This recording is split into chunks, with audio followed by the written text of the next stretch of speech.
ሰላም እንዴት ናችሁ? ውድ አብረን ደክ የዩቲዩብ ቻናል ቤተሰቦች እንኳን ደህና መጣችሁ። ለየት ባለ ቪዲዮ ተገናኝተናል። መንጃ ፈቃድ ላወጣችሁ፣ መንጃ ፈቃድ ለማውጣት ላሰባችሁና እንዲሁም ማውጣታችሁ በማሽከርከር ላይ ላላችሁ፣ በማሽከርከር ያሰባችሁ በሙሉ አዲስ ዜና የትራንስፖርትና ሎጂስቲክስ ሚኒስቴር ይፋ አድርጓል። መንጃ ፈቃድን በተመለከተ እንግዲህ በሀገራችን ላይ ብዙ የትራፊክ አደጋዎች እየተከሰቱ ነው። ለነዚህም ምክንያቱ እንግዲህ የመንጃ ፈቃድ የትምህርት አሰጣጥ ወይም ደግሞ የስልጠና ሁኔታ ነው እየተገመገመ የሚገኘው። እሱን በሚመለከት እንግዲህ የትራንስፖርትና ሎጂስቲክስ ሚኒስቴር አዲስ አስደንጋጭ መረጃ አውጥቷል።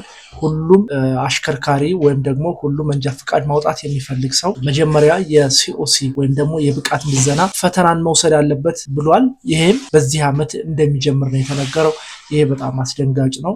መረን የለቀቀ የመንጃ ፈቃድ አወጣጥ አይነት ስርዓት ነበረ። በጣም ኮራፕትድ ነው።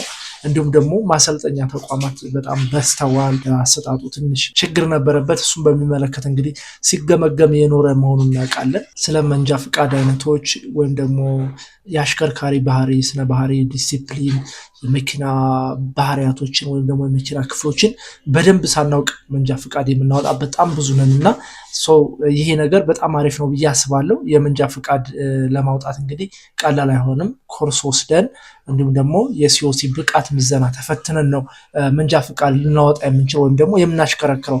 ይሄ ብቻ አይደለም፣ አዲስ ለምናወጣው ብቻ ሳይሆን አሁን በማሽከርከር ላይ ያሉትም ብቃት ምዘናውን ካልወሰዱ ማሽከርከር እንደማይችሉ ነው የተገለጸው። እንዲሁም ደግሞ በዚህ ዓመት እንደሚጀምር ነው የተገለጸው። ዜናውን ያገኘነው የኤቲሲ ኒውስ ላይ ነው። እሱን እስኪ ባጭሩ አይተን እንመለስ። የሙያ ብቃት ምዘና ማረጋገጫ ያልያዘ አሽከርካሪ ማሽከርከር አይችልም።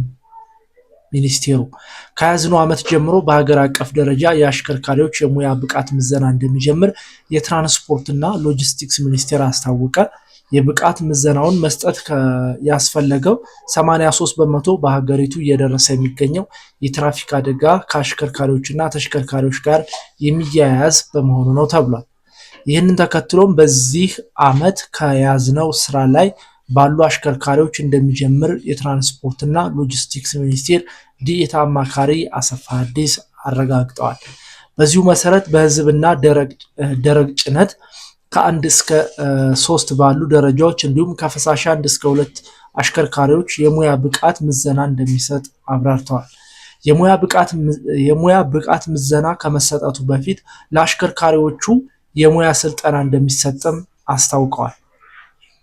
ከስልጠናው በኋላ የሙያ ብቃት ምዘና ወይም ደግሞ ሲኦሲ እንደሚወስዱና ፈተናውን ያለፉት መንጃ ፈቃዳቸው በዓለም አቀፍ ደረጃ ተቀባይነት እንደሚኖረው ገልጸዋል። በሌላ በኩል የሙያ ብቃት ምዘና ፈተናውን ወስደው ያላለፉ አሽከርካሪዎች እንደገና ስልጠና ወስደው ድጋሚ ይፈተናሉ ብለዋል። የሙያ ብቃት ምዘና ማረጋገጫ ያልያዘ አሽከርካሪ ማሽከርከር እንደማይችል ያሳሰቡት። በቀጣይም የሙያ ብቃት ምዘናው ታክሲን ጨምሮ በሌሎችም አሽከርካሪዎች ላይ እንደሚተገበር ጠቁሟል ይላል። እዚህ ጋር እንግዲህ ምንድነው የሚያሳየው? መንጃ ፈቃድ ቢኖረንም ከዚህ በኋላ ምንም ዋጋ የለውም። ምን ካልኖረን የሲኦሲ ወይም ደግሞ የብቃት ምዘና ሰርቲፊኬቱ ከሌለን ማሽከርከር አንችልም።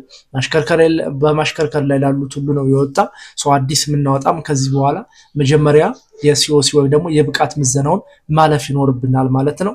ይሄ በጣም ከተተገበረ አሪፍ ነው ብዬ አስባለሁ እኔ በበኩሌ። ቢኮዝ አብዛኞቻችን ስለ መኪና ምንነት፣ ስለ መኪና ክፍሎች፣ ስለ ሞተር አይነቶች፣ ስለ ቢሄቪየርስ ኦፍ ካር ኢንጂን የሚሉት ሙሉ በሙሉ ሳናቅ ዝም ብለን መንጃ ፈቃድ ብቻ እያወጣን ካላሽከረከርን የምንል ብዙዎቻችን ለኛ በጣም አሪፍ ነው ብዬ አስባለሁ። እንዲሁም ደግሞ እንግዲህ ከተተገበረ በጣም አሪፍ ነው። ኢንተርናሽናል መንጃ ፈቃድ ማውጣትም በጣም አስቸጋሪ ነበር በእኛ ሀገር ላይ። ይሄ በጣም ቤስት ነው ብዬ አስባለሁ። እንግዲህ እናንተን ሀሳብ ደግሞ እንዴት አያችሁት? እንዴት ተመለከታችሁት? እስኪ በኮሜንት አስቀምጡልኝ እናንተን ሀሳብ። ስለነበረን ቆይታ ከልብ አመሰግናለሁ። በሌላ ቪዲዮ እንገናኛለን። ይመቻችሁ። ቻው ቻው ቤተሰብ። ተባብረን